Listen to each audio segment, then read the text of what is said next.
पाहत आहोत जनकार्य न्यूज, जनतेच्या न्याय हक्कासाठी लढणारं एकमेव news channel Janakarya news. Datta Jayanti निमित्त अखंड दत्त नावाने श्री क्षेत्र नृत्यवाडी दुमदुमले व दिगंबराच्या अखंड भजनात श्री गुरुदेव दत्तच्या गजरात श्री क्षेत्र नृत्यवाडी येथे कृष्णा व पंचगंगा संगम तीर्थावर भक्तिमय वातावरणात श्री दत्त महाराजांच्या राजधानीत आज सायंकाळी 5 वाजता श्री दत्त जन्मकाळ सोहळा मोठ्या उत्साहात संपन्न झाला। दत्त जयंती निमित्त श्री दत्त मंदिरात अनेक धार्मिक कार्यक्रमांचे आयोजन करण्यात आले होते। पहाटे 3 वाजता काकड आरती, षोडोपचार पूजा, सकाळी 7 ते 12 या वेळेत अनेक भक्तांनी श्रींना पंचामृत अभिषेक पूजा केली। दुपारी 12:30 वाजता श्रीचे चरण कमलावर महापूजा संपन्न झाली। महापूजेनंतर भाविकांना महाप्रसाद वाटण्यात आला। दुपारी 3 वाजता येथील ब्रह्मवृंदामार्फत पवमान पंचसुताचे पठण करण्यात आले। 4:30 वाजता श्रीची उत्सव मूर्ती श्री नारायण स्वामी मंदिरातून वाजत गाजत मुख्य मंदिरात आणण्यात आली। हबप कानेबुवा गवटेगुलंद यांच्या कीर्तनानंतर ठीक 5 वाजता धार्मिक वातावरणात असंख्य भाविक व ब्रह्मबंध यांच्या उपस्थितीत विधी व दत्त जन्मकाळ सोहळा संपन्न झाला। जन्मकाळासाठी चांदीचा पाळणा विविध फुलांनी आकर्षक सजवण्यात आला होता।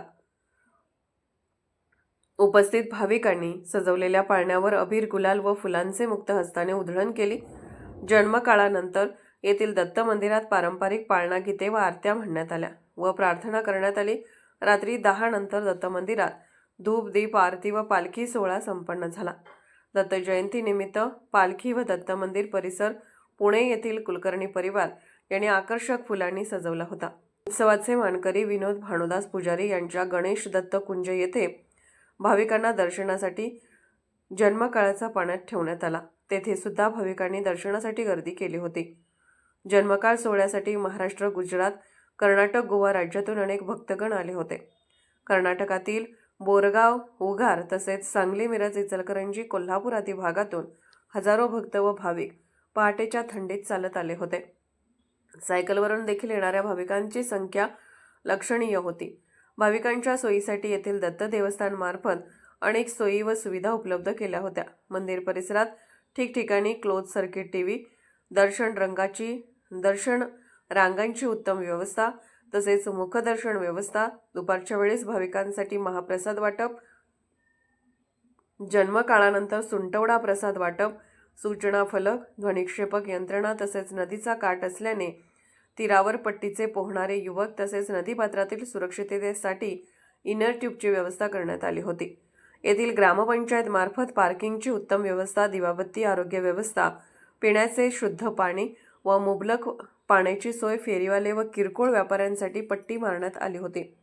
रस्त्याची सफाई तसेच जंतुनाशक फवारणी आदी अनेक सोयी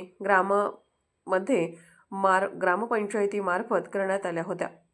एसटी खात्यामार्फत गर्दीचे नियोजन करण्यासाठी कुरुंदवाड, सांगली, आजरा, कोल्हापूर, संभाजीनगर, कागल, चिकोडी, इचलकरंजी आदी ठिकाणाहून जादा बसेस सोडण्यात आल्या होत्या।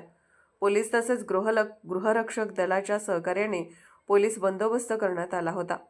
जीवन मुक्ती संघटना, एस.के. पाटील महाविद्यालय कुरुंदवाड, श्री दत्त विद्यामंदिर हायस्कूलचे विद्यार्थी आणि स्वयंसेवक तसेच देवस्थान व ग्रामपंचायत कर्मचारी व स्वयंसेवक यांनी अधिक परिश्रम घेऊन यात्रेचे नेटके नियोजन केले।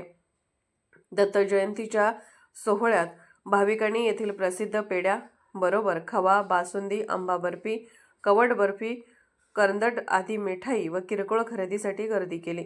ठिकठिकाणी वाद्यासहित आलेल्या अनेक भजनी मंडळांनी भजन सादर केले। त्याला भाविकांनी चांगलाच प्रतिसाद दिल्याने व भजनात सामील झाल्याने येथील वातावरण भक्तिरसात न्हाऊन निघाले।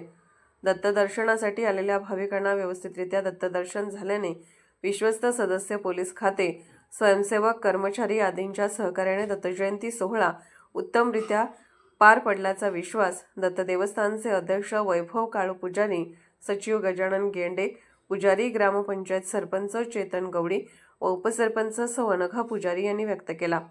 जनकार्य न्यूजसाठी प्रतिनिधी नागेश गायकवाड। जनकार्य न्यूजला लाईक करा, शेअर करा आणि सबस्क्राईब करा।